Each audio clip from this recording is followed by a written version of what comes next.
Bellator Championship Series fight week, all the way in Paris, France. I have not talked to this man since he last fought in Chicago. I'm Mike Pendleton here on the Mic podcast, and very excited to welcome back to the show, all the way in Paris, the one and only undefeated Archie Colgan. Archie, good to talk to you again. Good to talk to you, Mike, and I appreciate you reaching out. Yeah, absolutely. Obviously, I love talking to you. That's why I'm waking up as early as I did. But you have a big fight here. You're looking not only to continue your undefeated record, but you hit that double digit mark in your professional career. What does this fight signify to you, if anything, so far in your career? Um, I guess it's just all of them. Every win is just like a testament to the work that you put in. You know, this one is the next important thing and the most important one because it's what's next, you know? So it's just it's like it's the same as every fight. It's the most important fight just because it's the next one. So I have to go out there and just continue to prove that the work that I put in is not forgotten and it's not overseen. You know, now months and months and years really of work is going to get seen by, you know, millions of people when I get to go out there and perform in 4 days now. Yeah.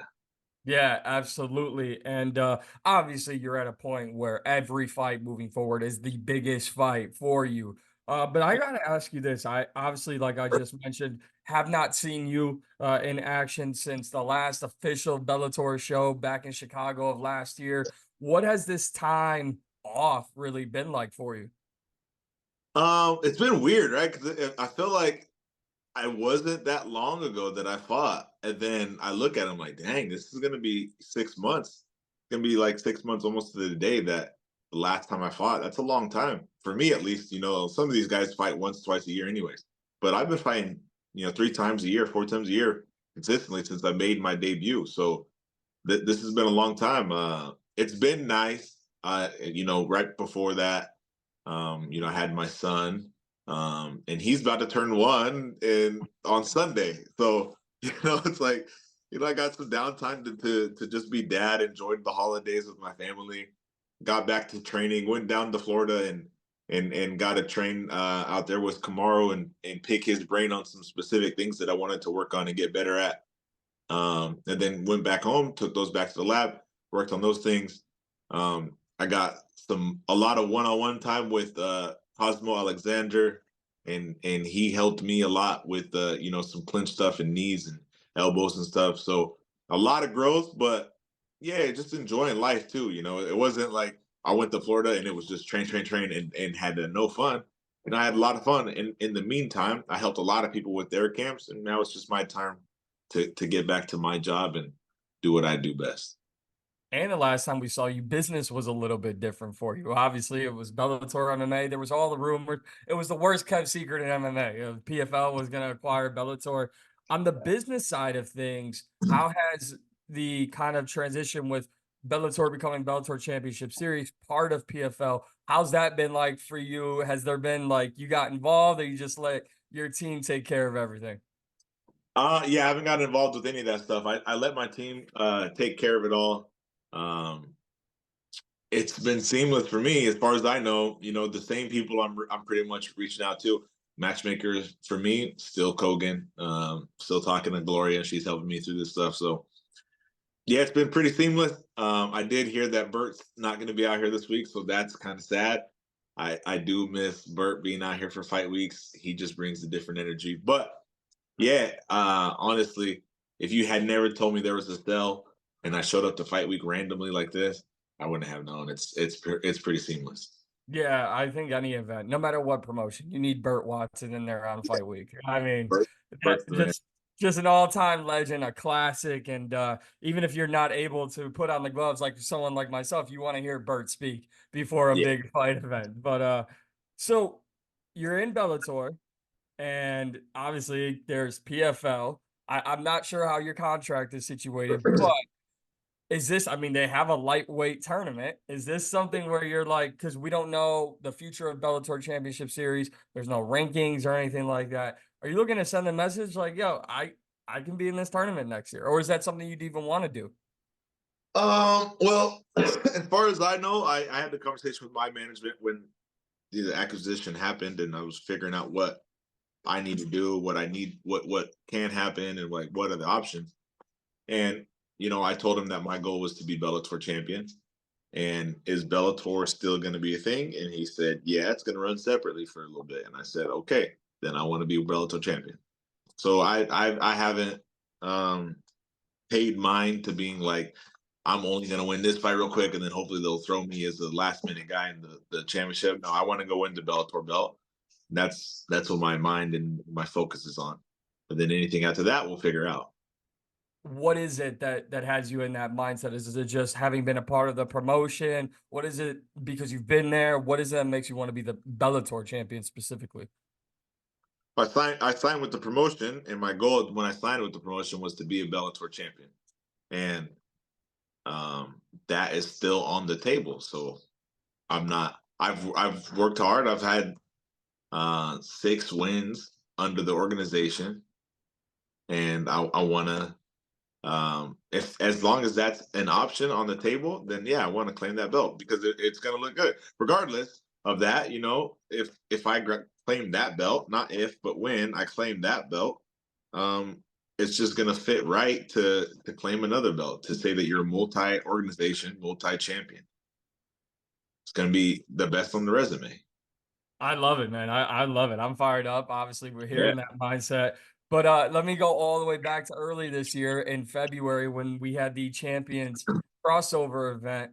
Bellator did their thing. Did you have a little sense of pride seeing your fellow organization mates go out there and do their thing?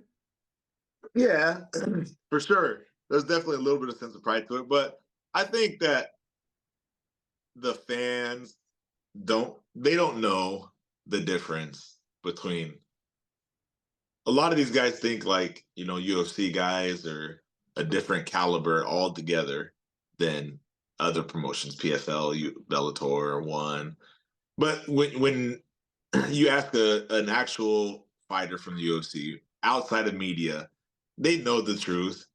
Everybody knows, or a PFL guy, or a Bellator guy, or One FC guy. Everybody knows the truth that you're in the gym every single day with these guys, and they push you the same way as anybody else does. It's not like it's similar to, but it's not the same as like an NFL to a Canadian football league, where there's a clear difference in caliber, right?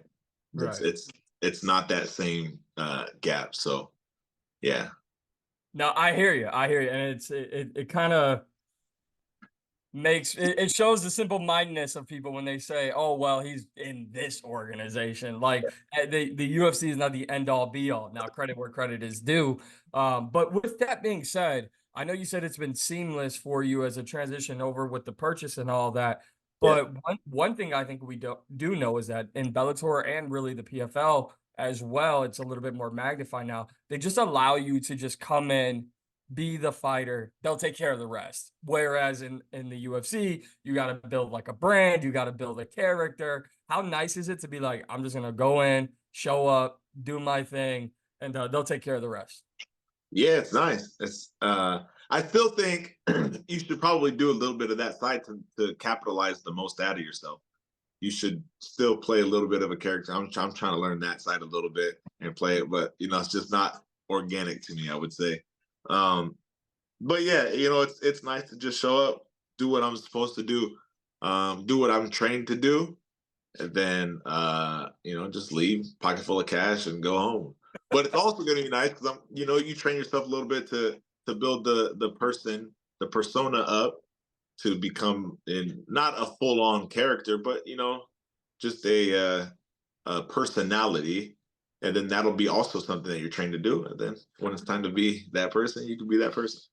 It is a beauty to like uncover, right, as a fighter, because not only do you want to showcase everything that makes you a mixed martial artist, but then when you get to like branch out and show your full personality, people are like, oh, I can get behind King Colgan here. All right, Yeah, I like this like, guy. damn, this guy's pretty damn cool. Well, with that, I don't know how many people are lining up to watch you take care of business in enemy territory. You're taking on Theobald Goody in his backyard in France. He's from France. I know he trains at Jackson Wink as well. But you're going over, you're in Paris. First and foremost, when did you get out there? I got out here. I left Denver last Tuesday, and then I got here Wednesday. Yeah. Been there for a little while. Was that Yeah. like a conscious decision, being like I just want to get adjusted to, time difference and all of that? Yeah, yeah. So a couple of things. I talked to some of my friends and teammates who have also traveled internationally to fight. Um, and basically what we came to the consensus is that, those first few days, obviously I'm gonna have to acclimate to the time zone difference. But also it's gonna be nice to not have my first 3 days of like weird sleep, um, and like trying to figure out all of that during fight week, right? Yeah. So I burned those 3 days. I had Wednesday night, Thursday night, Friday night, burned those 3 days, and got into a good rhythm. Got a good workout out here. Acclimated my time and my sleep and all of that. And then Sunday we took off and got to go sightsee a little bit. Saw the Eiffel Tower and uh, Arc de Trump and a couple other things, and it was cool. So now I lock in, full steam ahead. My sleep is great. Everything's on point right into fight week. So it's going to be like a seamless transition. It was a little bit more expensive to come out 5 days before, but it's going to be a seamless transition right into fight week. And it's going to be as if I was fighting, you know, a 2 hour flight away. All the more reason lock in, take care of business on Friday, because you got to pay a little bit more to get out there a little early. But I love that though, because honestly, I don't think a lot of fighters, especially younger and earlier in their career, have that mindset. They're like, I'm just gonna go when I have to go, and Yeah. then after the fight, you'll hear like, oh, I had a hard time adjusting, to all that. So has there been an outside of the sightseeing? I mean, have you partaken in like French food and all of that? I know you got to watch the weight, but Yeah. So no, I haven't got to like. Well, there a lot of the French food out here is like pastries and bakeries and stuff. So no, I didn't get to indulge in any of those things. But I've had some good experiences. We originally when we came out on Wednesday, we stayed in an Airbnb until yesterday, and then I came and checked in the fighter hotel. So we were off site a little bit, so we were like in French culture. It was pretty cool. We're in an Airbnb on the 5th floor. Had to take the stairs all the way up every single day. Like it was tough, but it was cool because we were like in the trenches of like French culture and just the day-to-day people. No tourists were around us. Everybody was just French people. So it was cool. And that part was nice. But yeah, I didn't get to sit around. I ate at restaurants, obviously, so I can keep up right. with my food and stuff, but I didn't get to indulge in like the traditional stuff. I eating like light things like sushi and poke bowls and chicken and rice and things like that, but not the fun stuff. No. Saving that for after the fight. Yeah, we'll get that on Friday night and Saturday morning, and then I'll slide out. Now there was no conscious effort to, and I know you're very much a family man, but there was no conscious effort to get out there early, just miss Mother's Day and everything, right? Like you didn't. I was like, man, if I know I'm gonna be spending a little bit more money here, but I'm gonna save some money over here. No, Right. no, unfortunately, yeah, I would much rather. Uh, if it was my choice, I would not miss anything. I would not miss birthdays, weddings, Mother's Day, birthdays, holidays, none of those things. But that's not my choice. I don't get to choose those kinds of things. Right? The date is set and the day is what it is. And when I, found out that it's going to be May 17th, the best way for me to perform the best on May 17th is for me to come out earlier to get right. And that just happened to be Mother's Day. So, if it was her birthday, my birthday, somebody else's birthday, somebody else's wedding, those are also getting missed as well because she's locked in just as I am. She understands that this is what we do as a family, and it's just a sacrifice that everybody has to make and not just me. Just following you and knowing you and having covered you, I love just the core that you have and the core that you call. I even remember, after your last win, you had mentioned your focus on taking, some time and just being a dad and all that. And we've talked about that a little bit, just what you did in between this time off. How much of where you're at in your career now and now fighting internationally and doing everything that you're doing and knocking on the doorstep of the biggest opportunity that you've been working for is geared on I'm doing this for my family, not just my tapology record, my professional record, my resume. I have such a bigger purpose than just being a fighter. Yeah, well, it's they're touching subjects, but they are separate. Like me as a fighter, it is the soul journey. It is myself. I was doing this before I had kids, not before I was married, but before I had kids. And it's if I was to stop fighting today, um, I would still be a father pursuing greatness to produce for my family. That's just what I would do as a man. But in that journey, I did bring in two new children, and that does change you a little bit. So it is nice to, um, like, do you have kids of your own? No, no. No. Okay. So one day you'll have your own kids, and somebody else in a position like you has kids, or another business professional has kids. But it's going to be harder for your kids to see how much hard work you have to put in to provide, right? Yeah. Because then it is for me, right? So my kids will be able to go see dad go to work, and pounds and pounds of sweat, some blood, bruised eyes, hurt body, and they'll see the physical hard work that it takes to produce to live the lifestyle that they live and the lifestyle that I live, right? So it's nice to be in a role where I get to show my kids through hard work. Doesn't have to be fighting, doesn't have to be sports, doesn't have to be exercise, but through hard work, good things can happen and will happen. So it's a um it has changed things because I do love being that role model to my kids. I love being the fact that my sons see me as their Superman.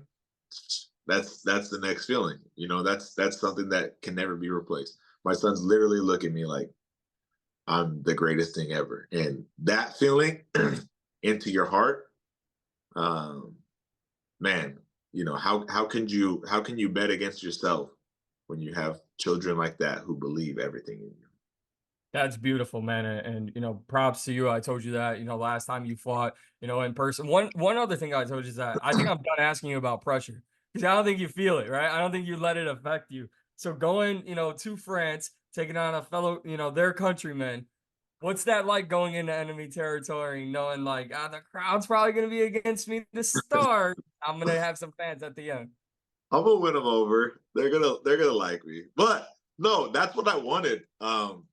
They originally came at me with just the date and location, no opponent yet, and then they came, and I was excited because I was like, man, I'm probably gonna fight a French dude out there. That would be cool because that's some adversity that I get to check off my list on my way to becoming a champion. And then they came at me with this Irish dude from like the PFL, and I was like, damn, all right, well, whatever, I'll fight him too, whatever. And then I don't something happened, that fight didn't come through, and then they sent me over this dude, and I was like, perfect, right back over there, a French dude in France against the home field advantage. I'm gonna be the guy that they're booing against. That's gonna be adversity. The way that I just wanted it was just that it's adversity that I'm gonna have to face in a fight, and I get to check that off my list to go into the next fight, which is hopefully I'll face adversity there.